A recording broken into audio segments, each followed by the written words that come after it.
Please stand and join us. Lord, again, we thank you for this opportunity to come and serve our citizens of Wakulla County. Lord, we just ask that you give us wisdom tonight and grace and mercy. We ask you to bless each one here in a special way. We ask these things in your holy name. Amen. Amen. Thank you for the rain. I pledge allegiance to the flag of the United States of America and to the republic for which it stands, one nation, under God, indivisible, with liberty and justice for all. All right. Thank you all for coming out tonight. If you would like to speak, we've got several opportunities. We've got 2 citizens to be heard opportunities. You can speak at either the first one or the last one. Please fill out a speaker card with Miss Patty there. And also you can speak on each individual item. And if you'd like to speak, please provide a card for each one. When you come up, give us your name and your address so the folks at home can hear as well. Do we have any changes to the agenda? Motion to approve the agenda. Do we have a second? Motion and a second. Any discussion? All in favor? Aye. Aye. Opposed? Passes 5-0. And citizens to be heard. Patty? None. Awards and presentations. So we'll go straight into Mr. Les Harrison with the Extension Service. Welcome, sir. Thank you. And it's my pleasure to introduce Samantha Kennedy, who is the new Family and Consumer Sciences agent who will be replacing Shelley Swenson. And nobody can really replace Shelley, but Sam, as she is called by her friends, I know will do a absolutely splendid job.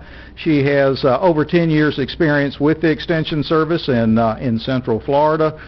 She has her master's degree from the University of Florida. I'm sorry for all you FSU folks.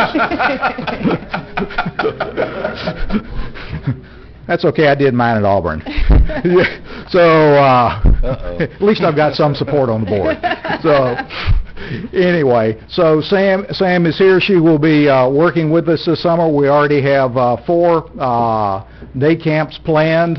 She will be participating with the food and the sewing day camp. We also have a pet camp and a bug camp. Since it's going to be a bumper crop of insects this year, I'll be doing the bug camp with the kids. So Sam appreciates being here, and thank you for your support. And yes, sir. What do you do at a bug camp? Well, we Survival, eat edibles. we teach the kids which bugs they can play with and which ones they shouldn't.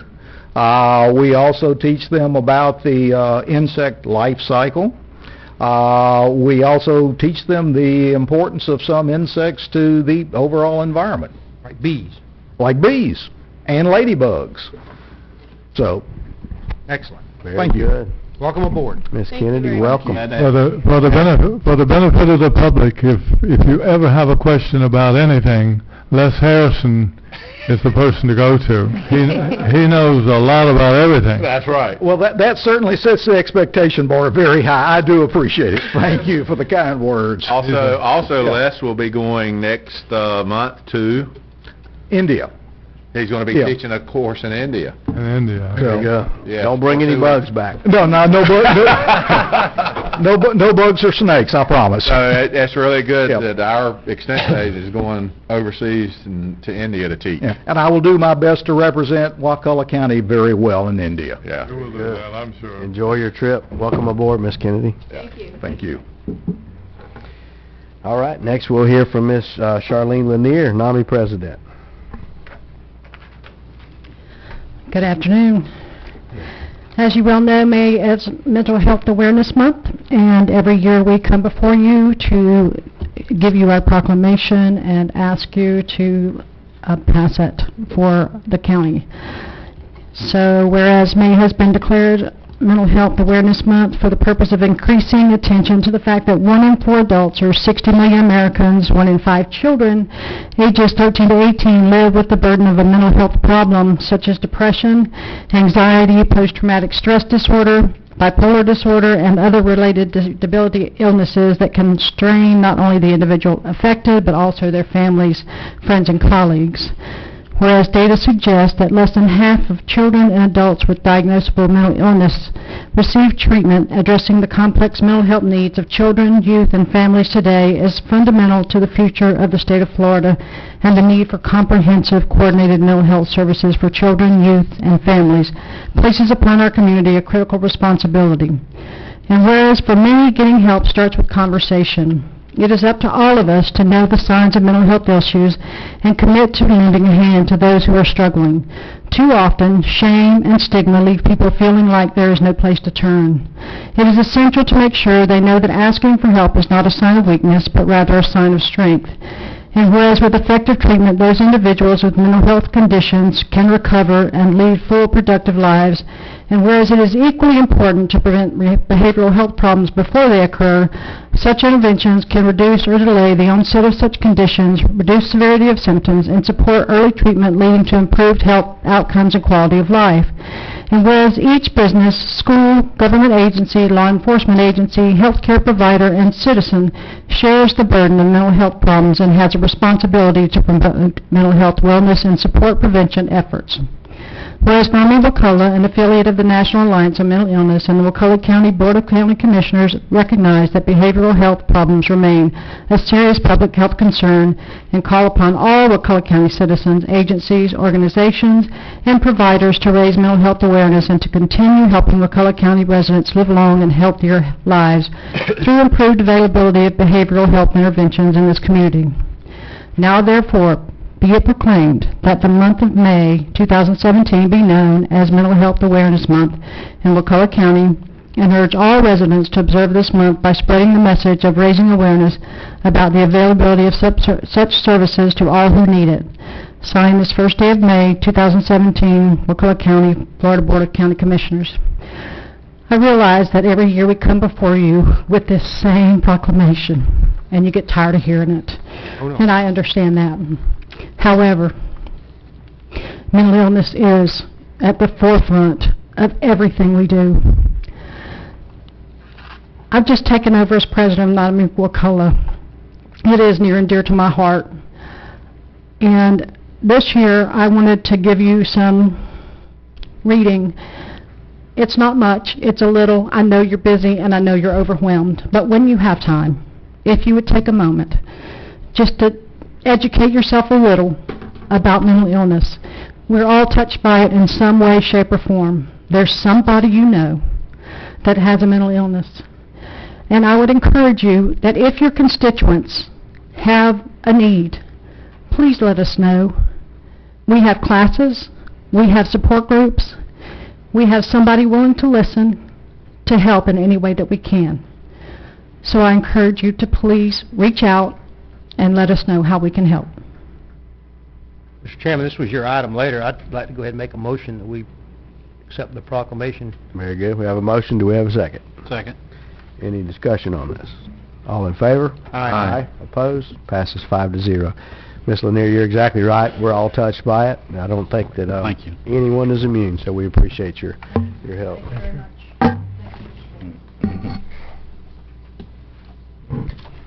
Thank you. All right, next, Commissioner Hess, you're going to lead this one, or? I have the privilege of leading this. Very good. May 20th through the 26th is National Safe Boating Week, and I'd like to bring forward a proclamation, and the proclamation is, for nearly 90 million Americans, boating continues to be a popular recreational activity.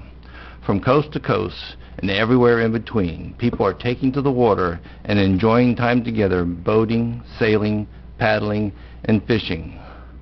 During the National Safe Boating Week, we want to bring special attention to this pastime and remind recreational boaters of a few tips to ensure that they and their loved ones are safe and responsible while exploring our nation's waterways. And proper planning for a day of boating begins even before leaving home. Getting the free vessel safety check and taking a safe boating course at the beginning of the boating season, filing a float plan with a trusted family member or friend, and checking the weather before boating are key steps to an enjoyable time boating. Every boater should wear a U.S. Coast Guard's approved life jacket at all times while boating. Drowning remains the #1 cause of death for recreational boaters each year, and the majority of drowning victims in recreational boating accidents are not wearing a life jacket. Safe and responsible boating includes never operating a boat while under the influence of drugs or alcohol and knowing the basic navigational rules. And year-round boating continues to enjoy all the natural environment has to offer. Through the joy of boating, National Safe Boating Week is observed to bring attention to the importance of life-saving tips for recreational boaters so they can have a safe and more fun experience out on the water. Whereas on average, 650 people die each year in boating-related accidents in the U.S. Approximately 3/4 of these fatalities caused by drowning, and whereas the vast majority of these accidents are caused by human error or poor judgment, and not by boat equipment or environmental factors, and whereas a significant number of boaters who lose their lives by drowning each year would be alive today had they worn their life jackets, and whereas today's life jackets are more comfortable, more attractive, or more wearable than styles of years past.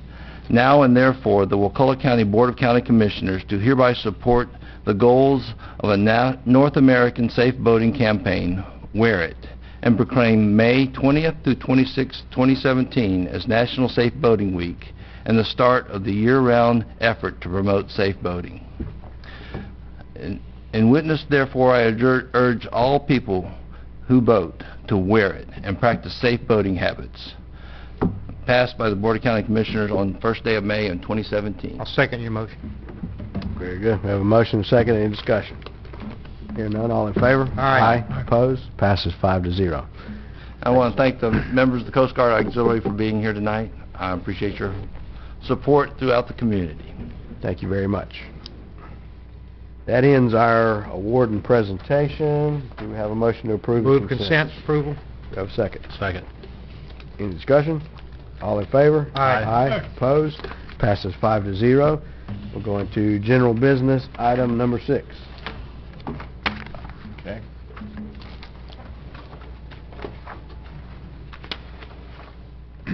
Yes, Louis?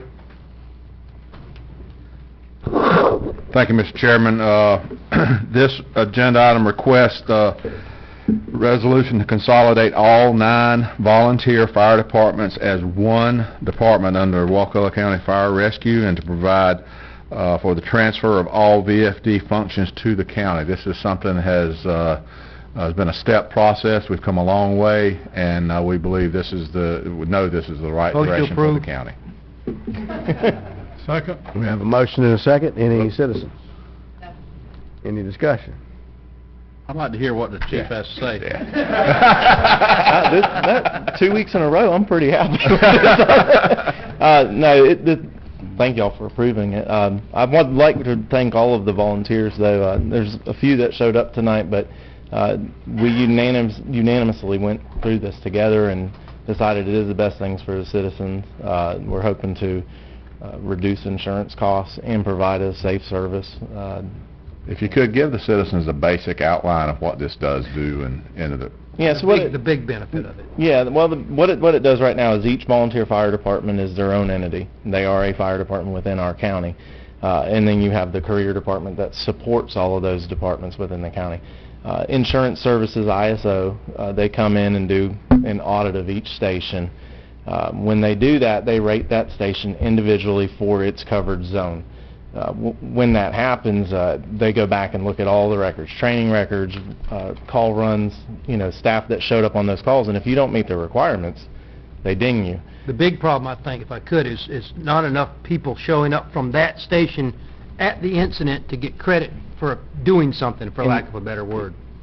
Correct. We have a wonderful group of volunteers in this county and career staff that work very well together, and fires and emergencies get mitigated.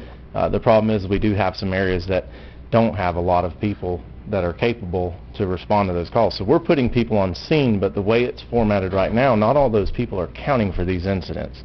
By doing this, what we do is all your career staff and all your volunteer staff count countywide. So it doesn't matter if the fire is in St. Mark's or Ochlockonee Bay or In Smith Creek, every person that shows up on that fire counts. I think that's a good example. For example, the way it is today, or was, Smith Creek Volunteer Fire Department, if it got handled because Stop Choppy showed up first to handle it, Smith Creek still doesn't get credit for that. So their ISO rating around the Smith Creek Volunteer Fire Department goes down because the Smith Creek volunteer firefighters did not show up. Even though the incident got taken care of, if the career people showed up and Stop Choppy showed up and only one Smith Creek person, they don't get credit for it. Now, whoever shows up, Smith Creek gets credit for it. I don't want to harp on Smith Creek, but we have their delegation out here in the audience tonight. The ambassadors. The ambassadors, yeah. So this would apply to Panacea, Ocotney Bay. Everybody's one team now, so whoever shows up in that team gets that That's credit. right. And that The whole stuck county, out to The me. whole entire county county. will, yeah, we'll get a rating. Career It'll be a people, county-wide volunteers, rating. whoever. So if the whole county gets rated a 4 and you're within 1,000 feet of a fire hydrant, you'll get an ISO rating of a 4, which is going to be a huge improvement for a lot of areas. You remember Bill's been talking about this. This came up a year or two ago, I think, and they tried to join together to kind of patch it, I guess, with Panacea joining together. And Bill said, you know, if it didn't work out, they would join everybody else, and that's where we're at today. And Well, it's important to get our ISO ratings down. I agree. Getting our ISO ratings, is really valuable for keeping our insurance rates down for our community. And so this is a really important move, and we should move forward with it. So I did read your stuff. Thank you. If I could, I would. If I could have just one more minute, I'd like to introduce Mike Meany. If he'll come up. Mike is a volunteer. He's been with the county for how many years?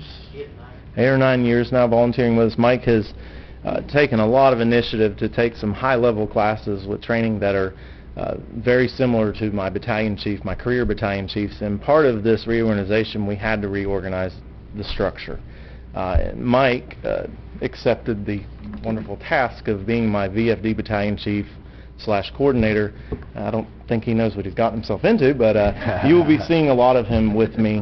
When we come up here, he'll be representing all of the volunteer stations, because all the staff are going to stay the same. We're going to keep doing the same thing. We're just going to be taking our records in a little bit different now and being able to provide those to ISO and the State Fire Marshal's Office. But this is Mike Meany, and They call him Mr. Meany, but I understand he's really a nice guy. I am a great guy. see, how can you not love him? But Very Thank you. good. thank you guys. Thank you very much. Thank you for what you're doing, too. We appreciate Thanks for the it. station. Thanks for your leadership, Chief. Any discussion? Hear none. All in favor? Aye. Aye. Opposed? Passes 5-0. Thank you very much. Keep up the good work. Next, we'll go to item number 7, general business. Item number 7 is request board approval to purchase an upgrade for the county fuel master system in the amount of $33,962.75. Motion to approve. Second. Got a motion, second. Any citizen? Discussion. Hear none. All in favor? Aye. Opposed? Passes 5-0. We're gonna quickly run out of stuff to talk about till 6 p.m., but that's okay. Let's see, no public hearings. We'll skip over planning and zoning till 6 p.m. Commissioner agenda items, we've already taken care of number 9 and number 10. Commissioner Merritt, number 11. And I guess Dave is after me. This, I kind of told you guys about this when we had that other meeting, but just so that citizens know, my motion is to allow the county administrator to negotiate with the state lands people, whoever they may be, that owns the property through Wakulla Springs, to try to get a realignment of Wakulla Springs Highway with Highway 61 to basically make a new north-south arterial road by getting rid of that intersection, the skewed intersection, basically on the curved part of Wakulla Springs. I'll block some cutoff. And I would also ask, since I've been involved with this, I know all the players, that if any one of us is going to be, I wouldn't say designated, but, obviously 2 or 3 of us can't show up to go with David to a meeting or meet with somebody. Since I've brought it up and been involved in it, if anybody would do it, I would ask either I be designated to do it or none of us be designated to do it, and we all, but, I would like to. I'd support you doing it for sure. And I think, it's kind of dim. You want me to get up there and point it out? I've got plenty of time. All right. I imagine you're coming home from work in the afternoon. You scroll. Is this it? All right, let's get a different picture.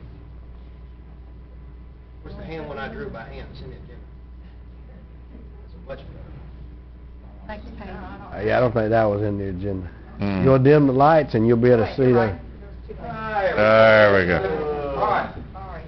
You're coming home from Tallahassee. Further down? Turn the wrong way. Rotate it, can you? Yep, should do. Right click it on the image itself. There you go. More time. Big snake here, man. I know with his eye. Here we go. Coming home, going down 61. Right now, you come down, you hit Blossom, take a right, or going to Shell Point, for example, you go up here by the church, and you take a left.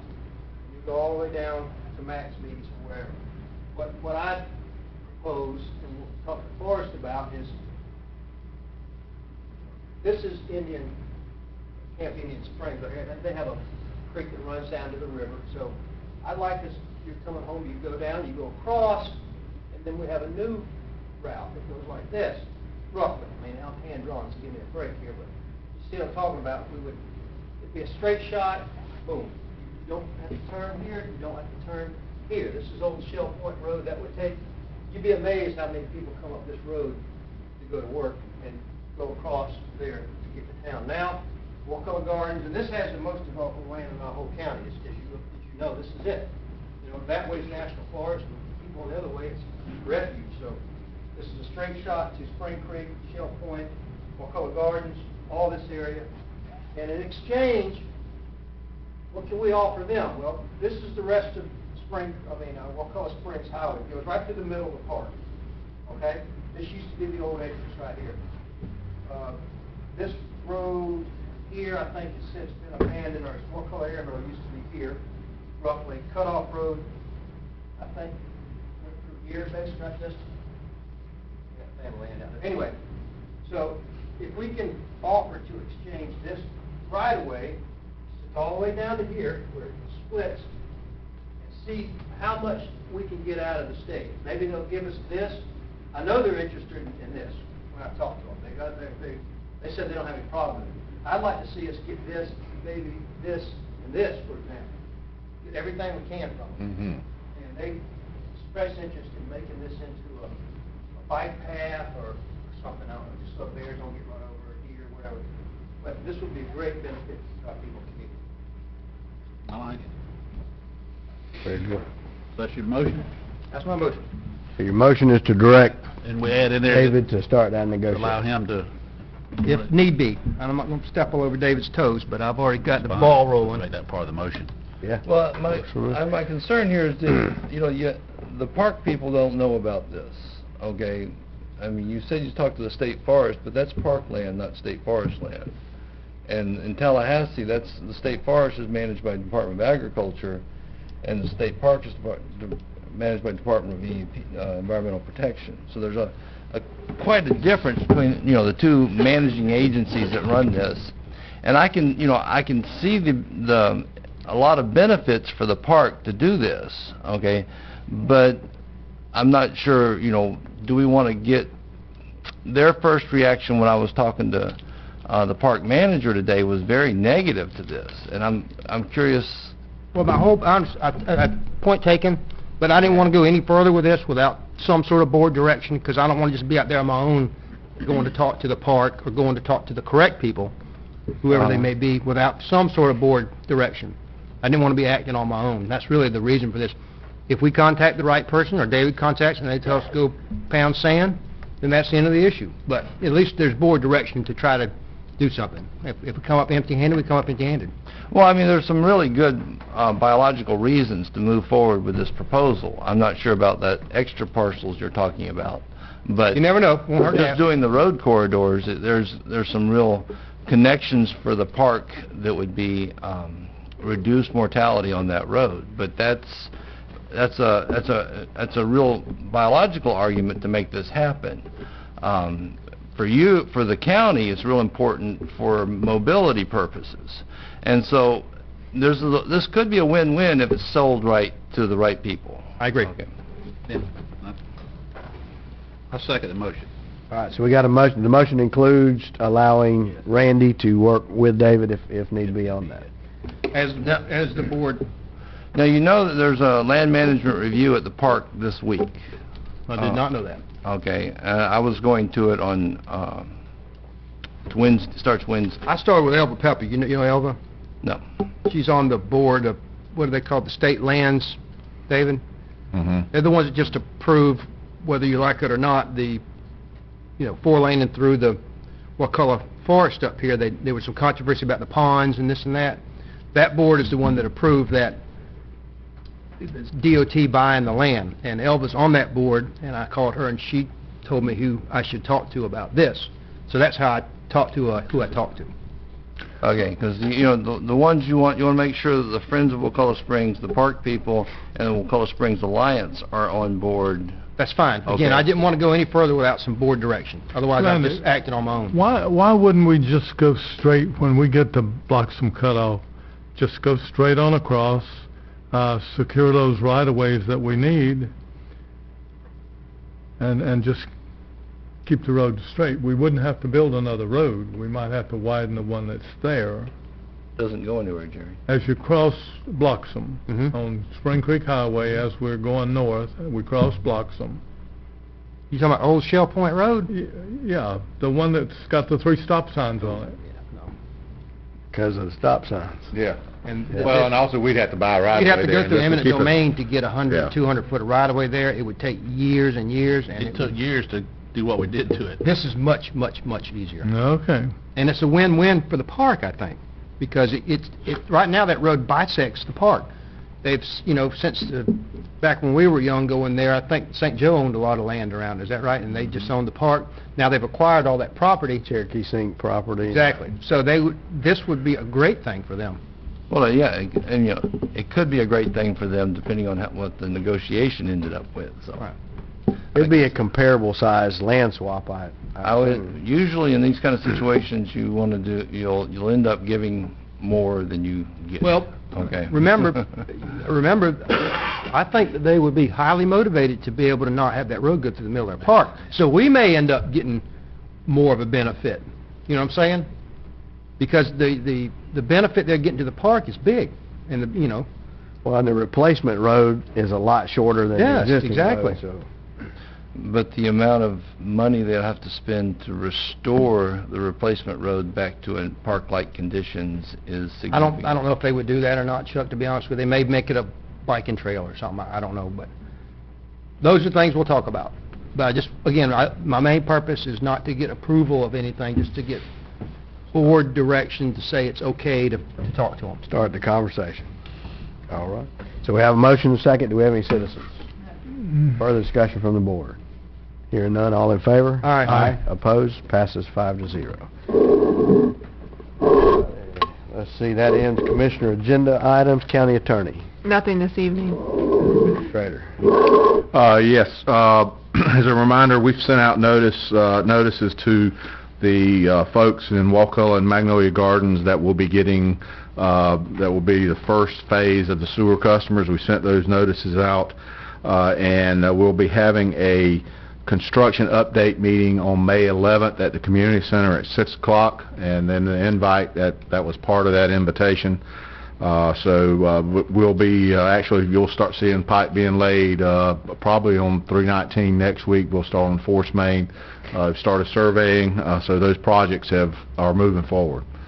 Also, reminder, next week at 3 o'clock is our U.S. Highway 319 Wakulla segment, Crawfordville segment is at 3 p.m. May 15th. May 15th, I'm sorry, at 3 p.m. And that's it. What is that at 3 p.m., public hearing? No, it's our workshop.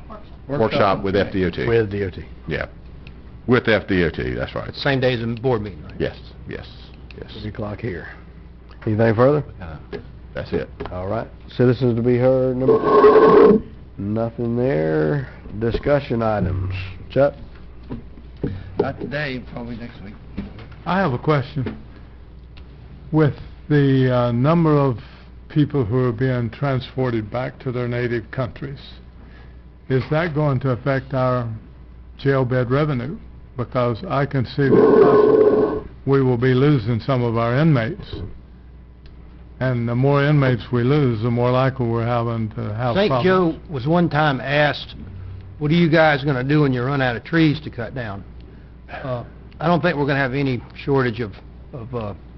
Well, as of, all I can tell you is of right now, we're full. And according to ICE, according to them, they say the next 5 years to expect to be full. You expect to be full. Okay. And they asked that, It just happened to But run through my... that's, and you're right, but that's, You know.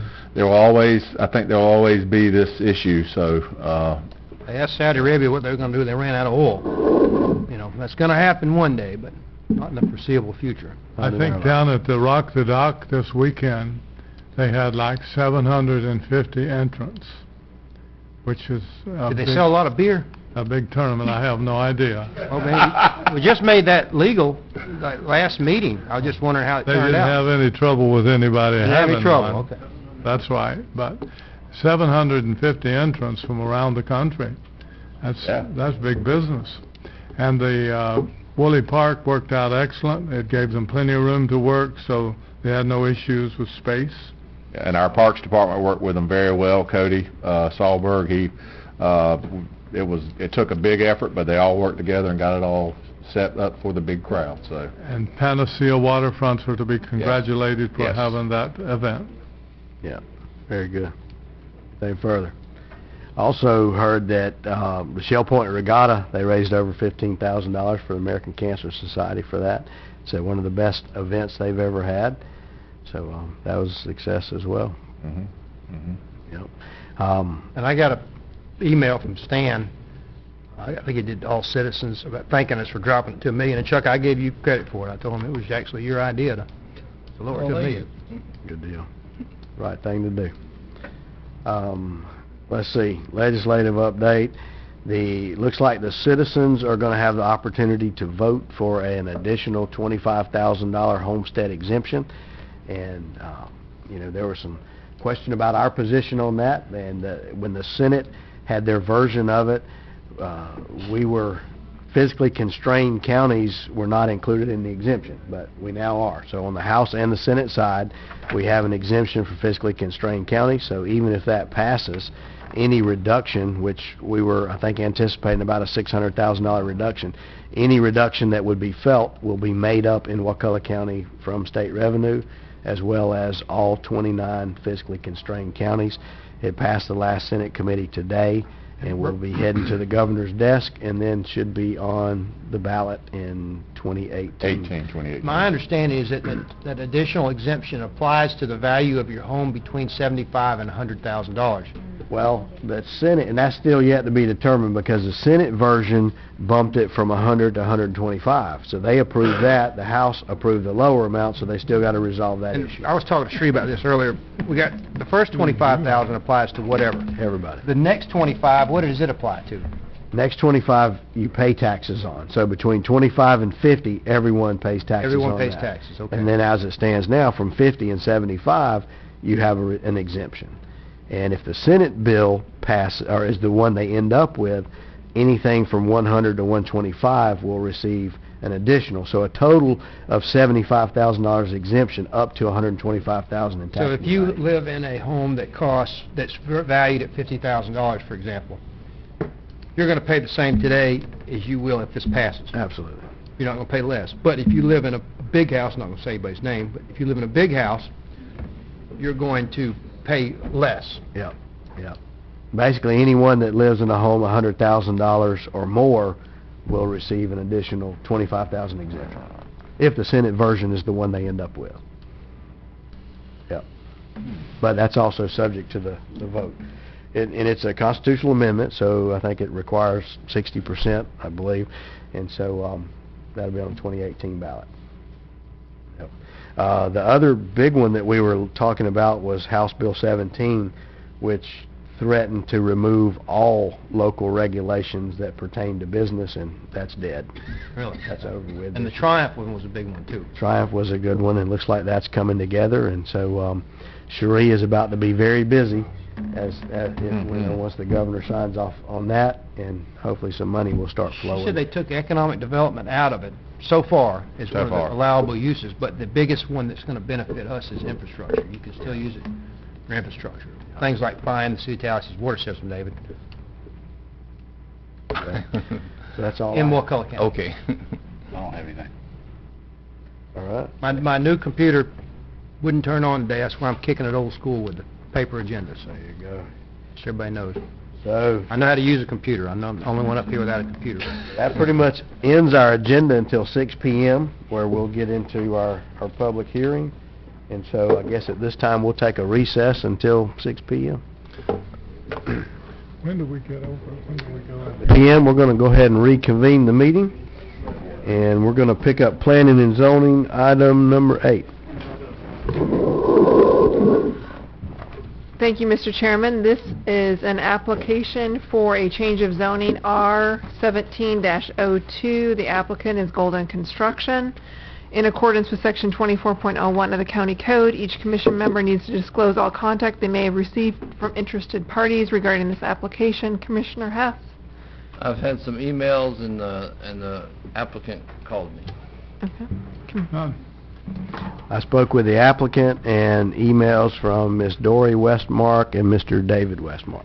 And I also received copies of those, and they were both against the rezoning application, and we have those for the record. I did have a conversation with the person who's here. Yes, I'm sorry, I'll retract that. Okay. Yeah, sorry.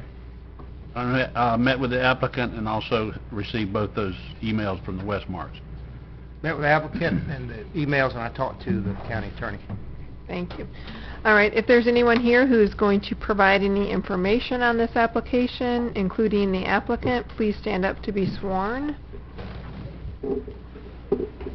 Do you swear or affirm to tell the truth, the whole truth, and nothing but the truth? I do. Thank you. Summer?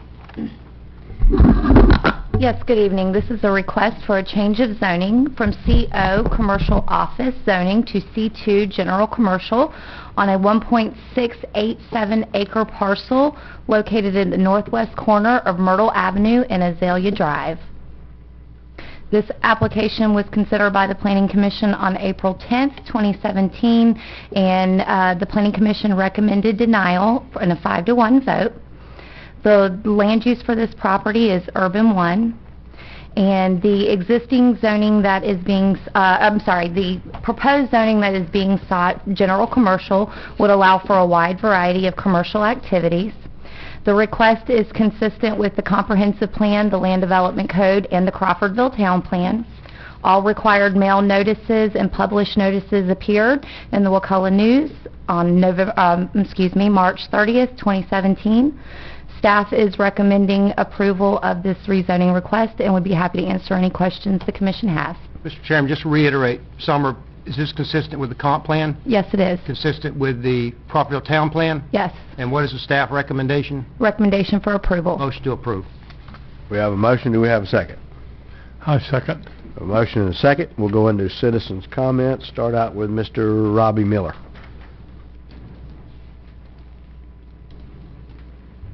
I'm Robbie Miller. You need to know any more information? Your home address, just so the folks at home. 111 Bell Forbes Lane, Crawfordville, Florida. Thank you. Spoke with all of you individually. Pretty clear in our discussions. The homeowners, I'm sure that are here, they were at the Planning Commission. Everything I've said, I've been clear with. And if anybody has any questions, feel free to ask Make a away. statement. I've talked to Mr. Miller. I'm sensitive to the fact that you will landscape and basically cover the front so that it's not seen from 319. I understand you'll have entrance and so forth, but just cover the metal part of the building somehow. Yes, sir. Yeah, this how I got to where I'm at right here is because of the storage units and looking into that and if that's doable on this property. Yeah. And just hearing some of the town plan, talking with Mr. Hess, and it is a good idea to have a nice little strip there that walkers could, you know, there's coffee stores. I'm open, but storage units is how I got here. But we're not, Anything I do, definitely, landscaping. We're just considering the rezoning. Yeah, the rezoning Nothing is- That's specific right. to the site. nothing, Yeah, so no site plan is part of the agenda item tonight. It's just a rezoning request. That's right. Yeah, we don't have an opportunity to comment on the site plan. So that's the question. My issue here is that this is what we want for our cottage commercial, basically a commercial area to make us a walkable downtown. And, you know, one of the things we might be considering is going ahead and developing a zoning district that covers this area for things we want to have in this area. And so we're encouraging that activity, and so people don't have to come forward with a rezoning request for something that doesn't meet exactly the CO. There's some things we might want to have. We might want to have restaurants there. We might want to have those kind of items right there by the park, which would be a real benefit to our community. And if we create a zoning district for that area and go ahead and zone it that way, because we already have it in the town plan as cottage commercial. We have it in the comp plan, with the necessary tools, but we don't have it in the zoning. Right. And so if we directed staff to, create that zoning district for that area, this would be a real plus, and might give Mr. Miller something to really work for as he moves forward with his town plan. That doesn't exist today. That doesn't exist today. All right. Thank you, sir. I have some things to say after we hear all the citizens. but- Okay. Mr. Dennis Litchfield. Dennis Litchfield, right down the road here. Been a teacher all my life, and nice to see you guys. You too. And everybody else. Can you hear me? I'm new to this, but one thing stood out immediately. This young man's asking for a blanket check. I thought it started out as a metal building, and then Mr. Hess says, well, we got a whole zoning thing there, and looks like he can do anything he wants to. That true? Well, if we pass this zoning, he can do anything that's allowed under a C2 zoning category. But tonight, our people out here are listening to, he wants a metal building and nice landscaping. I'm nervous, but I've seen some landscaping tricks in this county that really blow your mind. We're not talking about it. Like full-fledged oak trees falling to the ground. That's not necessary, but that's a different story. I'm just kind of worried about that, business owner in the county for a long time, no longer my business owner. Trees are on my agenda, big time. Do we need a business, like I'm trying to get focused on, I know my 3 minutes, tell me. If I'm focused on a metal building, then I'm like this on it right now, metal buildings, no matter what your landscape design. If it's a different building, that's something to be heard. But right now, I think everybody here is hearing, we're going to give him a permission for this, but if he wants to, he can do that. Thank you very much. Mr. Litchfield, if I could just clarify, what we're being asked tonight is to decide if he can go from a zoning of CO to C2. Okay. And so whether he's going to leave it as undeveloped land or put a building or whatever the case may be, that really can't bear into our decision tonight. Okay. We have to decide, is his request sufficient with the town plan, with zoning, our future land use map? And so those are very important questions and certainly need to be dealt with, but it's not part of what we're being asked. Good. So we can't hold him to any kind of standard to that. If we deny it and he stays at CO, then we have to ask staff to make sure that he meets the requirements of CO. If we approve it and he goes to C2, we have to ask staff to make sure he meets the requirement of C2, whatever those requirements, landscaping, setback, types of uses, things along those lines. Okay, just from my point of view, what I heard the first, and we'll finish the meeting, of course, and I'll probably hear, like you said, Yes, Thank sir. you for... But you guys are welcome to bring up any points. I just wanted to make it clear that our criteria is fairly narrow right now, Okay. and that's not part of our decision at this point. And Dennis is one of the 2 surfboard shapers in Wakulla County. Right. The oldest, if not. I'm not the best, but I'm the Most experienced. Thank you, sir. Thank you very much, group. Ms. Sheila Payne.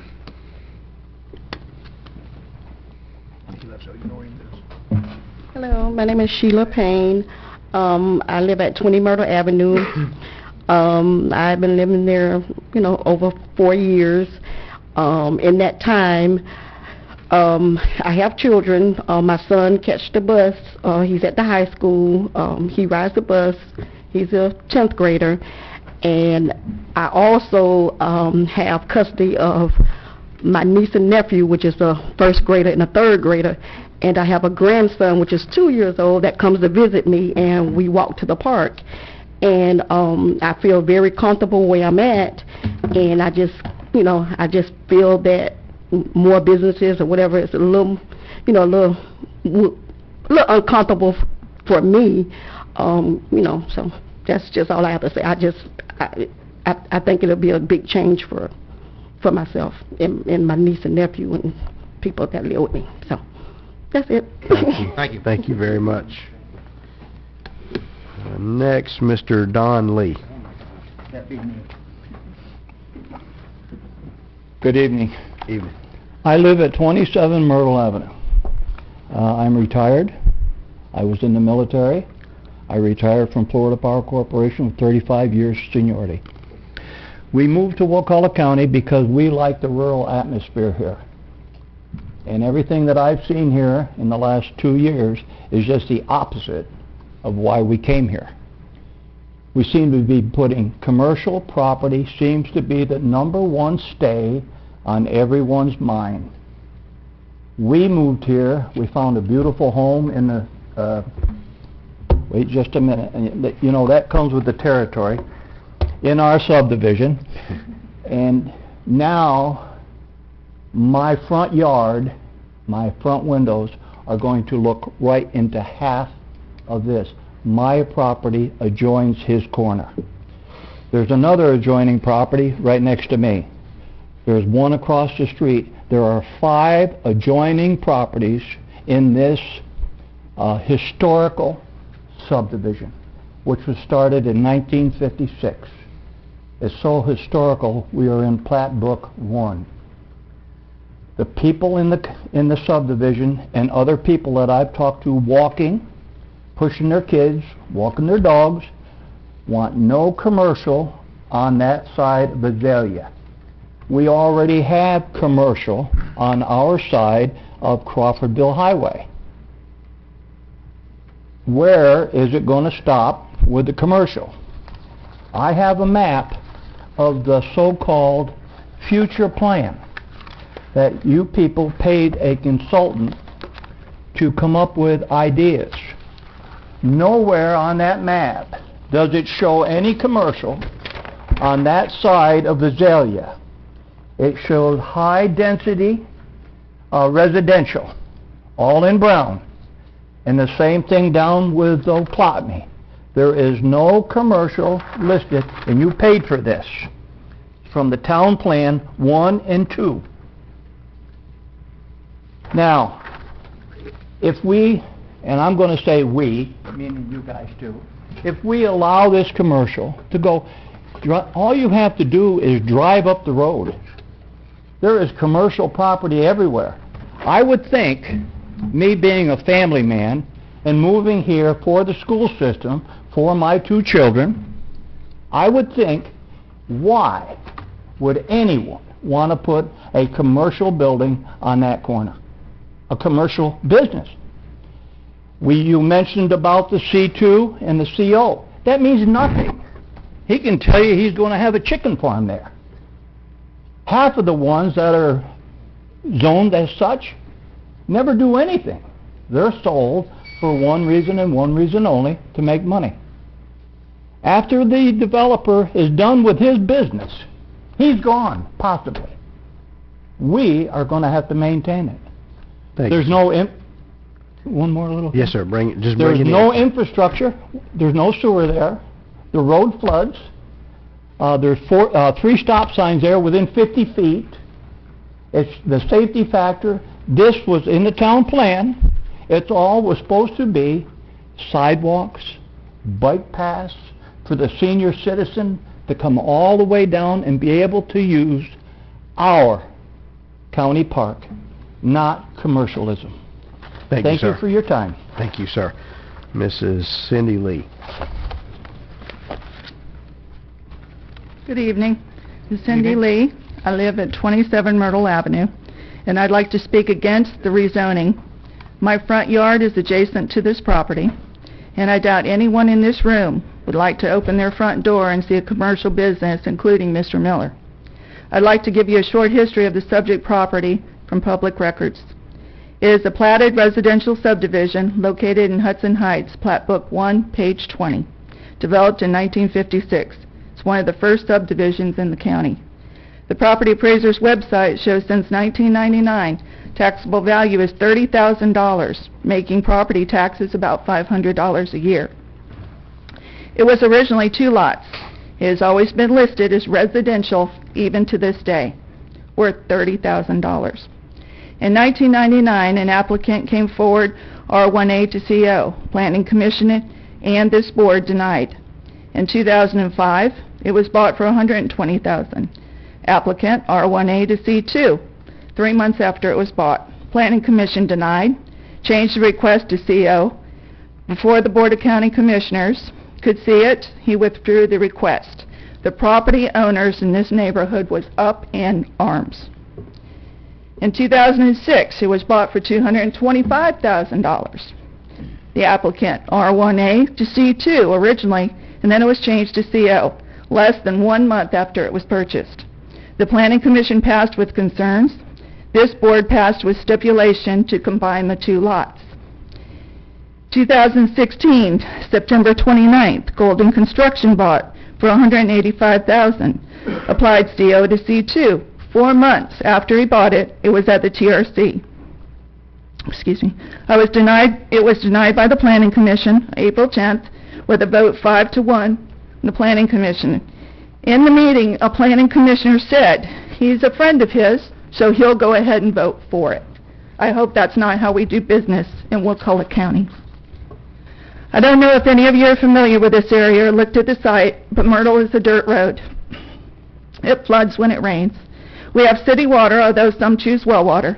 There's no sewer. We have lovely homes and families with children in our subdivision. And I have pictures if you'd like to see it. Azalea Park is at the corner of Myrtle and Azalea. We're only a few steps away from this beautiful park. There are children at play signs posted on the streets. The school bus travels our road. We have a 25-mile-per-hour speed limit. We have joggers, walkers, kids playing in our neighborhood. Even the high school track team uses our neighborhood and park for practice. So you can see why we're concerned for safety, infrastructure, and the character of our area, along with the visioning for Azalea Park and the impact of commercialism in a residential subdivision. I am sure you're aware of the differences in zonings that we are addressing here tonight, but I'd like to remind you.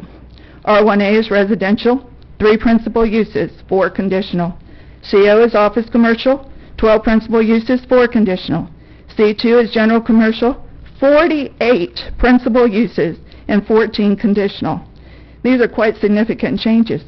There's no guarantee of what goes on this property or who will put it there if allowed to be rezoned. When does commercialism stop infringing on residential? Thank you. Thank you, ma'am. Next, Mr. Myron Newberry. Bob, I didn't know that was your real name. Yes, sir. Good afternoon. I'm Myron Newberry, and I live on 9 Myrtle. It's a peaceful community. I've been living there almost 2 years, and minimal traffic, a bunch of joggers and kids. And if you put commercial there, you know what's going to happen. You're going to have more traffic, you know, and you're going to be, and they already drive fast enough down there, but you know what's going to happen when you put commercial there. But, you know, hopefully we do the right thing. All you got to do is move up the road a little bit, and you're good. There are plenty of commercial places in Crawfordville. We all know that. But anyway, hopefully the right thing happens. Thank you, sir. Next, Mr. Trey Davis. He had an emergency, sir. He had to leave. Okay, thank you. Last speaker, Mr. Ken Gooding.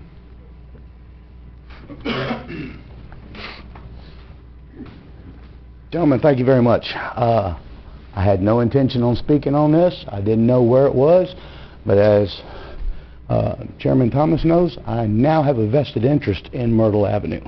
And it's, I guess you can say it's a good thing because now I get to meet my new neighbors.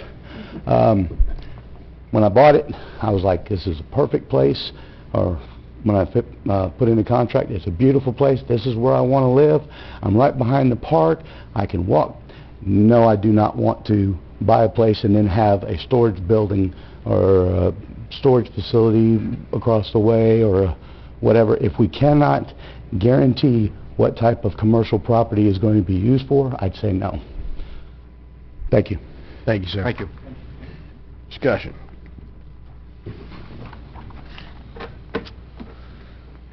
You know, this is a real important area for our county, basically, if we're going to have a Crawford walkable downtown. I'm not sure that just making it C2, though, is what we want to do. We need to have some other zoning that's not quite as unrestricted for this area. It's too close to the residential. It's too, there's too many conflicts that'll be here, and so I'm conflicted here. Maybe we come up with a zoning district that's for that area. Well, we've all talked and talked and talked about the town plan, and now it's time to put our money where our mouth is. Remember, we had a rezoning come up behind Ace Hardware where they wanted to change it from commercial to residential, right? Correct. Remember, Ms. Arts was adamantly against that because it fit in with the town plan. And, I'm not going to go into a long diatribe about this, but the reason I'm supporting it is because staff recommended approval, and at some point, we have to get off of 319, or we're going to have a strip mall from here to Tallahassee. Right. We've done it on Martin Luther King Road. We've done it in different areas.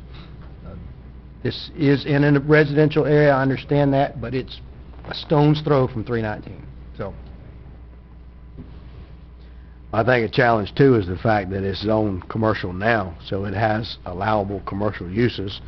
And the applicant, let's say we turn it down tonight, he can still use it as a commercial property. And so the only way to avoid that is to rezone it back residential. And Summer, if that happened, now that we have the town plan, future land use, what would the recommendation be if he was coming to rezone it back to residential? If it were a case where it was a very high-density residential, that was a zoning district that is consistent with the town center and very high densities, then that could be something that's recommended for approval. like apartments, for example. Like apartments, a multifamily type zoning district.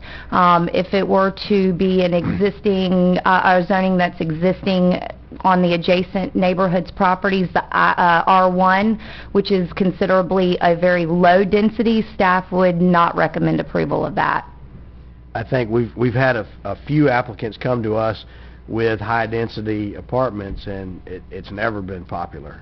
I think only the applicants that have brought it to us were the only ones that were ever for it, and so that's a challenge, too. I think if we put some high-rise apartments there, that would be a problem with the neighborhood as well. It's tough. I think if it was residential now and we were being asked to rezone it commercial, that would make it much more challenging. The fact that it's already commercial, I don't see that we have in my mind, based on the information we've been given, I understand it's not popular, but I don't see that we have a legal basis to deny it. If his request is consistent with all of our policies and procedures, if we deny it, then we face potential legal action if he should bring that forward. And if there was a way to put stipulations on the rezoning where to say he can't do this or he can't do that, then I wouldn't be adverse to that. But we can't do that. Legally, we cannot put restrictions on rezonings. That's correct. You cannot do conditional zoning. So we can't say you can rezone it C2, but you can't put a middle building. Or we can't say you can rezone it C2, but you got to put a 15-foot privacy fence. We can't do that. It's either yes or it's no. Can we No, a site plan talk can a little bit be- about that today? Excuse me, Heather, you and I spoke, or we spoke at the meeting, the brief we had, and I brought up the idea of what do we do to get staff to change the R2, the C2 zoning and take out that one element of allowing such a structure as that. Can we do that? Yes, you can do a text amendment to your C2 zoning category. That is always an option that is open to the board, to change the allowable uses or make allowable uses conditional uses. Also, some of the things you were talking about with regard to, there are some flexibilities in the site plan process now. And remember also, Heather, if I could, for you guys, storage garages are an allowable use in CO, right, Summer? Yes. Storage garages are an allowable use in CO. He can go do those right now. What's a storage garage? You know, a mini warehouse is an allowable use in C2. It's not mentioned in CO. So some of the confusion is, well, you can build a storage garage, but you can't build a mini warehouse. I don't know what the difference between the two is. I guess one would be, it's not defined to say this is 10 by 10 and this is 20 by 20, or this is wood and this is metal. So there's some confusion there. Of course, as you know, funeral homes are allowable use in CO now too. So this is, I think I've said it. Can you read off the list of items that are allowable under CO? So assuming this was denied tonight, what could he bring back and put in there as CO that he would not need our approval for, allowable and conditional?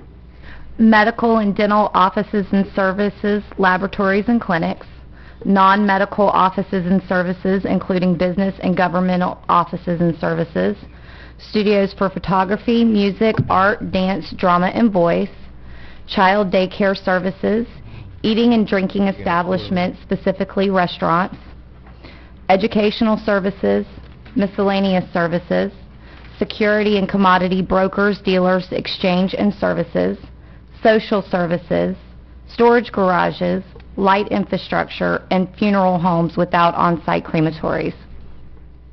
So none of those he would need our approval for. They can do that right now, folks. That's what we're saying with the present zoning. We'll take it. Now, We'll take it. well, What's the deal here?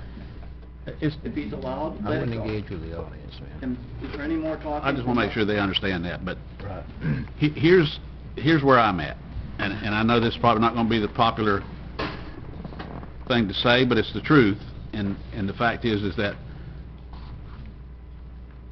we're going to get four-laned sooner or later. It's coming. It's going to change the whole face of the county, whether we like it or not. And the reality is that we got to have a downtown Crawfordville. We all agree with that. And I agree with Chuck that, I wish we could come up with some zoning district that said this is what you can have in that area. But in my mind, just as simple as I think, is that everything one street over west of 319 is going to become commercial. It's going to happen.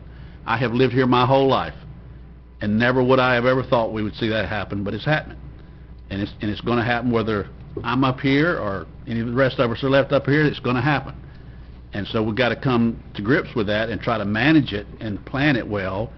And when I first heard it, and I said this to the applicant, was while I may be okay with the zoning, I'm not sure I'm okay with putting that kind of facility there, because in my mind's eye, what do I want to see there for the next 50 years or however long? And I'm not sure that it's a storage building. Maybe a cottage kind of business. Daycare center? No, not a daycare, but something that's that looks good, and it's going to be what we need in the county. And but it's going to happen. And I just want the public to understand that we're growing. We're still the third or fourth, fifth fastest growing county in the state, and will continue to be, because people want to come here. And we've got to manage that growth, and we're going to see that happen. And I think this probably is going to be the first of many of these kind of rezonings we're going to see in the coming months and years that we're going to have to deal with. I'm of the opinion that we need to refine C2 and take out some of those things like storage buildings, do a text amendment and take them out and make it more manageable zoning district. It's not or even as zoning- complicated as a text amendment, it's just an ordinance. Well, whatever it takes, if we can do that, that's what I would suggest that we task staff, maybe after this tonight, is to task them to bring that back to us with those changes. But I hear the folks that live there. I understand that. I grew up there. Played in those woods my whole young life. But it's changing, folks, and this is what we're going to see, and we're going to have to deal with it. And for that reason, I'm fine, and I think we need to do it for the same reason you said, Chairman, is that the way it's been presented to us is that we have no reason not to approve it. But I would like to change those C2 allowable things that are in C2 to be more specific. I think C2, between CO and C2, C2 is the only one that allows residential as well, right? Someone could still live on a C2 property? That's correct. Yeah. I know that's not his intention, and I'm assuming that if that property was zoned residential, it probably would have had a lower price tag than what he paid for it. I mean, who knows? What he's paying taxes on. Yeah. Well, in the future, we're going to see Oclockley Street and Oak Street. That's going to be the one over street from the main road, and that's unfortunate because you folks who live on that road, that's going to become a hubbub of activity. It's going to be like a downtown, and it's coming, and it's not nothing we can do. Well, I always think the best analogy, not to get argumentative with anybody, but Park Avenue always comes to mind to me. In Tallahassee, remember, it used to be homes, and then it transitioned to business home. Most of those were, office type things. I understand this is different, but now a bunch of attorneys down that road now. This is never the easy part of this job is zoning. Right. Never has been, never will be. But it's something that we have to manage. We have to do it wisely, and with the staff's help to do this. That's who I trust to tell me if it's compatible, if we need to do it. Long range, how it's going to impact us, and because I don't want a hodgepodge town. I want it planned, and this is where we start. It's here. And that's what we need to do. We need to decide what we want in this area and work towards that, and not just respond to the developer as he comes forward because he wants to do this. I agree. We need to decide what we want in this area. We need to have new zoning categories. We need to have new zoning categories, and we need to direct the staff tonight to do those things and create the zoning categories that allows us to build a town plan and directs the development that way. Aren't you already working on that, Summer? Slowly but surely. We and I talked about reaching out to the planning council about other examples of zonings to take advantage. And for example, Chuck, I don't want to stray too far off the farm, but if we had a zoning category that the Ace Hardware, for example, or Winn-Dixie could use to redevelop that property, kind of like what Kmart did in Tallahassee on North Monroe and the Kmart on the Parkway, they could share the parking, because we have things in our comp plan that allow you to share parking. But we don't have zoning categories to take advantage of it. So you could do out parcels in Winn-Dixie, which is embarrassment to me about that, the big asphalt parking lot it's got there, and have zoning tools to encourage redevelopment of that, and then we can make them retroactive, go back and landscape, so forth and so on. So I agree 100% with you. We need new zoning categories, but it's not something they click their heels together and then we just... I know, but we need to be working towards that and directing staff to accomplish that as quickly as possible. So I don't think that we need to change the zoning, essentially. We just take a look at the zoning and the items that are in it and pull out things that we may not like, or that the citizens may not like. But you got to put them somewhere, Jerry. You got to we got to create... Well, you can put them into another... Let's just say we take out storage buildings out of the C2. Well, we put them in another category. I agree. I put them in C3. Yeah. Or wherever it goes. I agree. But I think we need some specific zoning categories for that area of this county because of the growth that's about to come. New zoning categories. Yes. New ones is what we need. Now, that don't solve this problem tonight, but it does for the future. Well, as you said, the roads that are behind the park, going to the senior center or wherever, whether you like it or not, all of those are going to be commercial at some point. There's going to be medical offices, dental offices, insurance offices, small family businesses, whatever. That's just going to happen over time. and we need it to be as nice as we need it. We need some standards of what we do there. You're saying the same thing that we are, I believe, Jerry. I mean, Yeah, I think we're all on the same idea. I think it's important to point out, too, that these decisions, these recommendations can't be just made by us in a vacuum. That's all done in public hearing. That's where the citizens have the ability to come forward and say, okay, we think that should be CO or C2 or whatever the case may be. What we're being asked to do tonight is determine is what he's asking for, is it allowable in our current system? Not, you know, I would never think about putting storage buildings there. That's not the highest and best use in my mind, but I don't own that piece of property. And I'm sure if I write him a check tonight, he'll sell it to me and I can put whatever I want to there. But what we're being asked to do is to determine, is that consistent? Is there a legal basis for us to tell him no, regardless of what we think it should be, you know? And so That's why I fall back on staff recommendation. Yeah. What about planning commission recommendation?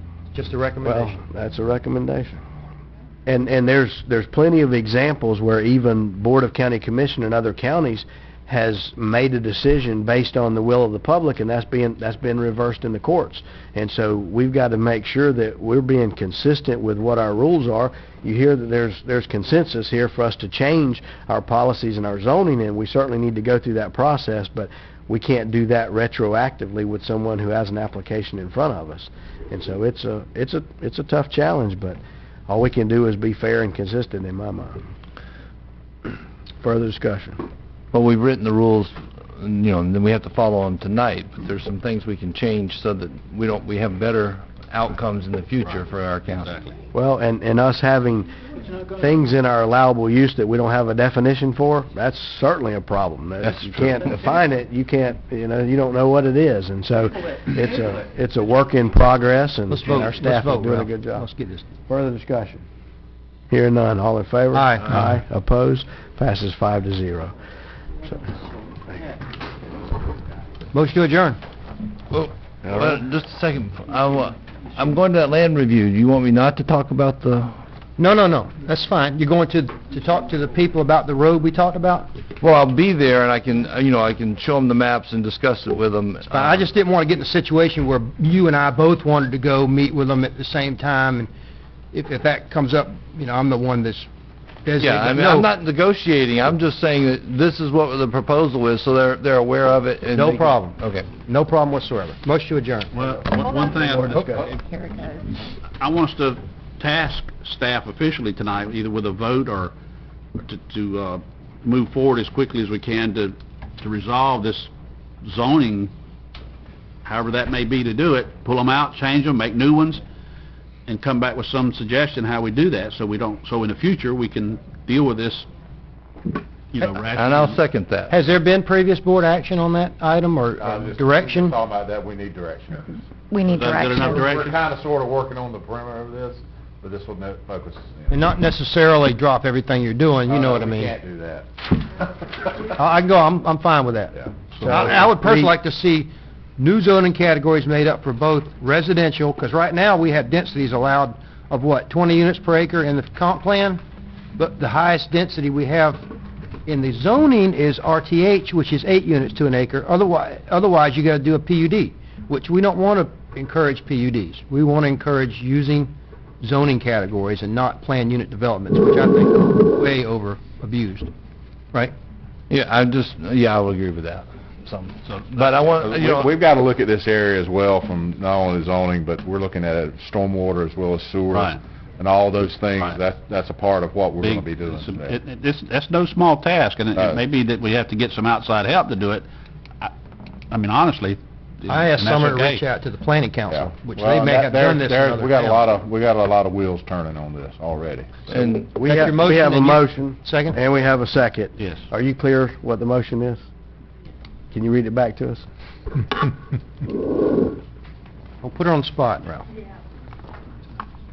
I think the motion was just to direct staff to bring back potential changes that incorporates the Crawfordville Town. Or to work on it. Yes. Second, consistent with that? consistent with that, And this bring was back not- changes to our zoning district. You have that, Carla? Take care of the storage building. You got that? Excuse me? You got the motion? Yes.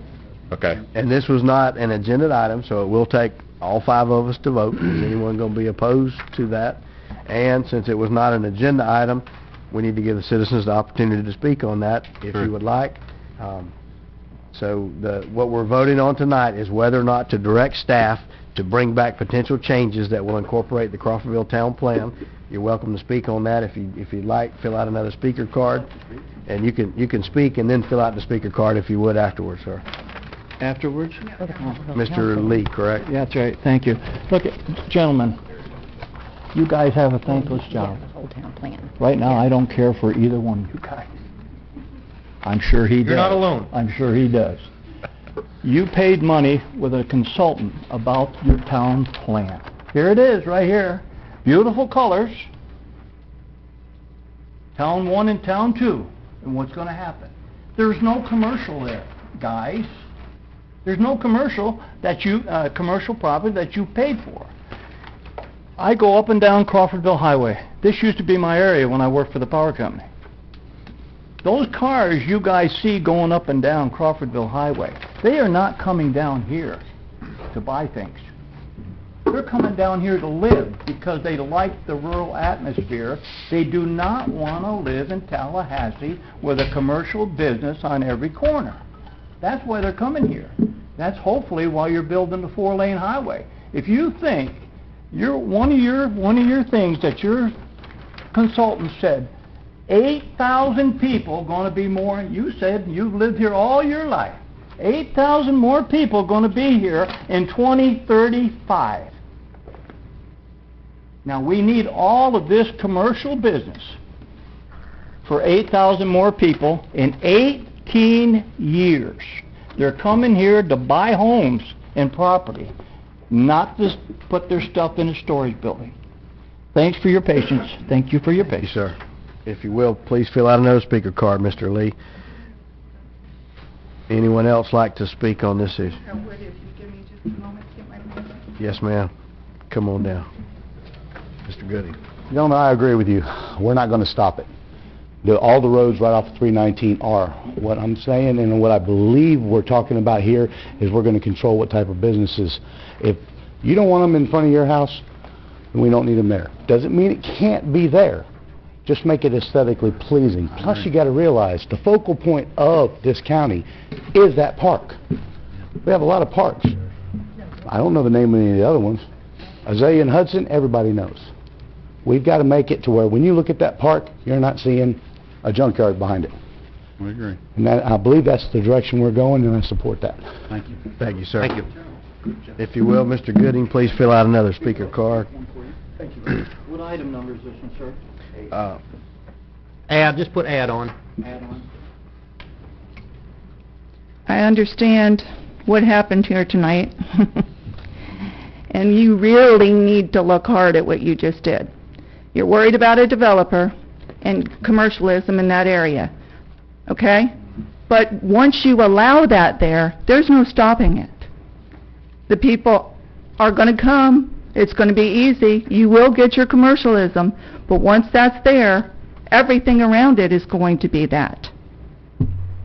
You haven't thought about the safety of it. You haven't thought about the infrastructure. I understand one day it's going to happen, but it's not there now. So I don't understand the thought process of planning. Planning is supposed to be looking ahead, and you're not doing that.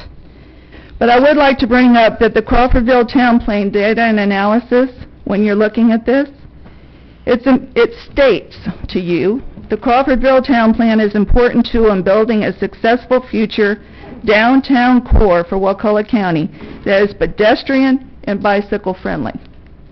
Now, Mr. Hess is the only one that sat on this board that I heard that was concerned for that. Everybody else is looking at commercial, and once dollar signs are dancing in your head. But you have to have some kind of planning to go along with it. And it says even in your master plan pedestrian and bicycle community, it has to be planned for rather than just spot zoning. And what he wants to do, and what you've allowed, is a C2 with 48 different uses. When you were concerned, Mr. Thomas, about the commercial, that he could already do it, you said. So why change it? It's too late. It's going to be spot zoning, it's going to be commercialism here and there, and you're going to have a 319 corridor that's vacant now. It's going to happen there too. You're going to ruin the county. Thank you. In support of the motion, ma'am, or in opposing it? What do you think? I honestly don't know. I am against anything that this board is doing with commercialism until it is taken care of first. Okay, the motion was to direct staff to rezone, to change the zoning categories.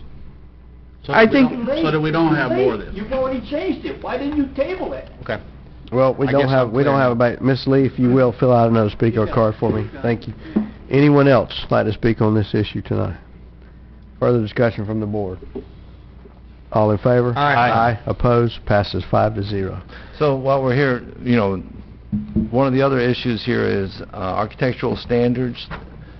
Do we want to direct staff to come up with some ideas for architectural Save that standards? for another day. Save that for another day. Jerry actually had brought that up about along 319. I think the O'Reilly's Auto Parts got him stirred up about the Well, metal and, facade. You know, but this is our opportunity, you know, while they're working on these things, as part of building our town plan, we can start thinking about and have them start bringing forward some type of architectural Summer, will you standards. think about that stuff when you're doing this? Absolutely, and we can we incorporate, need board we can motion, I think. incorporate some items, architecturally speaking, in the design standards for proposed zoning categories as well. Instead of doing it as a separate ordinance, we can address it holistically. I think maybe going forward, I know it's too late in this particular category, but if we do come up with a...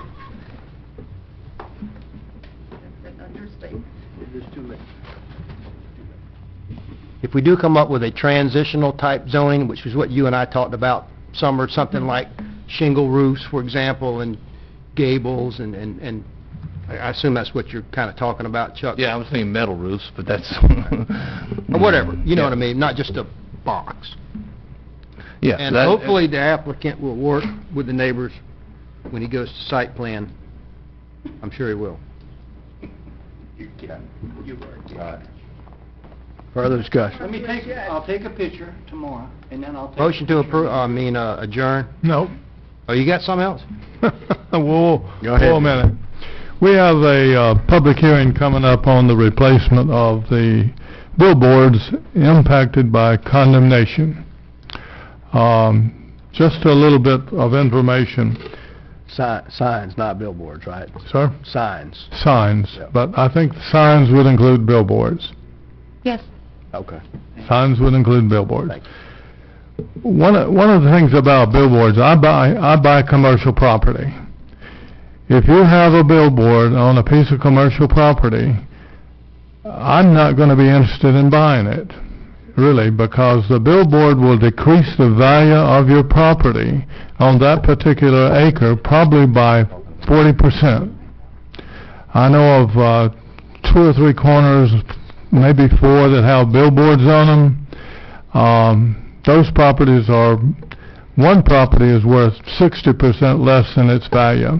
The state will compensate the owners for the removal of the billboards.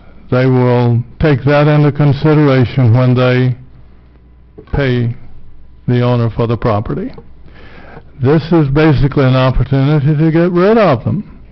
To just not bring them back unless they meet the current. Let's don't add anything to that they can just replace themselves. But I just want to tell the owners that have these on their properties, they're not paid very much for a billboard. I've known billboards on interstate where the owner got $100 a year on a 30-year lease, which is awful. But Jerry's got a good point. I think I'm understanding what he's saying, is that if we do come in and the state takes property that has a billboard on it, maybe we should think about either restricting or, you know, not allowing just automatically them to replace that billboard, because I think we all... yeah, there's nothing that says that we have to allow that billboard to be replaced because it's gone. Your goal is to cut down the number of billboards. Yes, but the other goal of that is that sometimes the owners of the property don't realize that the decrease in value that the billboard does to their property. If you take it 319 and the old 319 where it intersected, there's a billboard in front of a building there. Old junior store. Yeah. That property has hardly any value Right. because of that billboard. You've got a billboard up on Bloxham Cutoff and 319. If I were that property owner, I'd go out there in the night and drag that thing off. And he shouldn't allow that billboard to come out. The state, it's not as though they're not going to get compensated. The state will compensate them, and they will be able to get more for their property going down the road if they just don't put that billboard back. That's all I got. I've done it 5 times, I'm not doing it again. Motion to adjourn. Second. All right. Thank you all for coming out tonight.